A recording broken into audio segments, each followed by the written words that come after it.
ዛሬ ያገኘን ነገ አገኘን ከሚባል ህይወት አላህ ያስጠር። ለኛ ማለት ነው የተሻለ ነገር ለሁላችን ማለት ከፍ አላህ ያድርገው።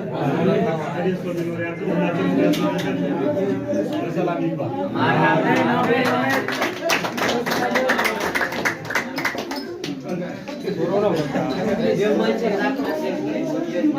ስለዚህ ማህሪያን ሀሳብ ከመስጠቱ በፊት የፕሮግራም አስተባባሪዎች የምትሉት ነገር ካለ ፕሮግራም የምታስተባብሩ ሰዎች የምትጨምሩትና የምትሉት ሀሳብ ካለ እሱ የመጨረሻ ነው። ምናልባት የምትሉት ሀሳብ ከሌለ እኔ አንድ ሀሳብ ልበልና ይብቃናል። እሺ ተላቀቅ። እሺ እኔ ምናልባት ለማህሪ አንድ አስተያየት የምንሰጠው እውነት ያው ብዙ ተናግረውታል። እኔም አስመስዬ ሳይሆን እውነቱን ስነግረው በጣም ጠንካራ ሰራተኛ እንደሆነ እኔም ውስጤ ያምናል። ስለዚህ ይሄ በጣም የሚመሰገን ነው። ያለውን ባህሪ በዚሁ ቢቀጥልበት ባይ ነኝ።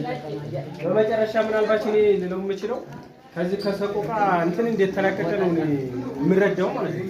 እኔ እንደ ግሌ እንደዛ ሲሉ በጎን ዛሬ ነው የሰማሁት ደስ ነው ያለኝ ማለት ነው። እኔ ያው ታውቃላችሁ የከሳችን ጉዳይ ሆኖ እንጂ ከዚህ በላይ ሸኘው ነበር። ግን እንደምታውቁት ያው ቆዝመን ያለና ምናልባት ይሄ ዛሬ መጣ ነገ መጣ ዱይቲ ተከፈለን ከሚል እንትን የተላቀቀ ይመስልናል። እሱ ነው እንጂ እሱ ቢጨመረን የተሻለ ደግሞ ፕሮግራም አዘጋጅተን መሸኘት የምንችለው ወንድማችን ነው። በሄደበት ሁሉ መልካም እድል እያል ስለዚህ በእኔ በኩል ፕሮግራም በዚህ እንትን ያለ መሰኛ እሱ ሀሳብ ከመስጠቱ በፊት እናሃና የምትሉን ነገር ካለ እንደ ፕሮግራም እኮ የተዘጋጀ ስጦታ ወይም ምናምን ካለ ግቡ።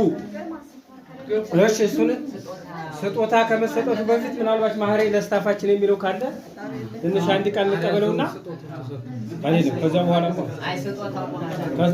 ስጦታው በኋላ ምናልባት ማህሪ የምትናገረው ካለ አንድ ሀሳብ ሲልና صلاحي ونهار بسم الله الرحمن الرحيم امسكاه للحال ولقهنا بسم الله الرحمن الرحيم